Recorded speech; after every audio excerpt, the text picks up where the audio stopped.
Chapter 64.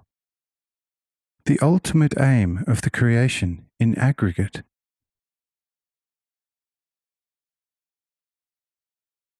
The Lord.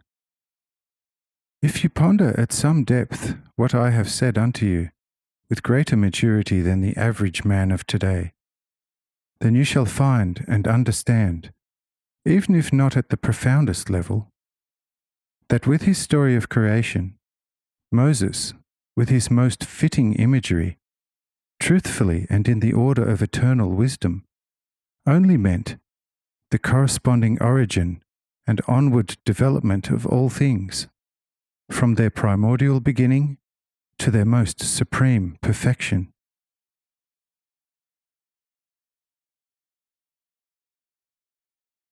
He who does not interpret Moses in this way had better not read him at all. For reading and understanding him literally in distorted fashion, he, with just some modest thinking about it, in the end get completely crazy, becoming incensed with Moses' illogical foolishness, and ultimately also about the wanton foolishness of all who, with sword and fire, impose upon mankind such illogical and most foolish doctrine, purportedly even inspired by God's Spirit, regardless of its seeming crudest foolishness, even to themselves. But he who reads Moses with the foregoing and correct interpretation shall find Moses a most true prophet of not only the most all-embracing wisdom, but also most profoundly saturated with God's Spirit, who had the broadest capacity, paired with the firmest will, to impart to all mankind a knowledge of profoundest depth about God and all created things, in the way that he himself received it in his gigantic spirit from the Spirit of God himself.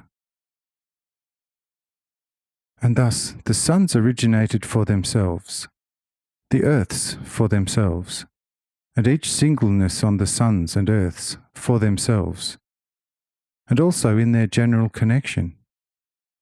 And as such, man originated in the narrowest sense for himself and also in general, because the whole of creation, in all its generalness, completely resembles and corresponds with a human.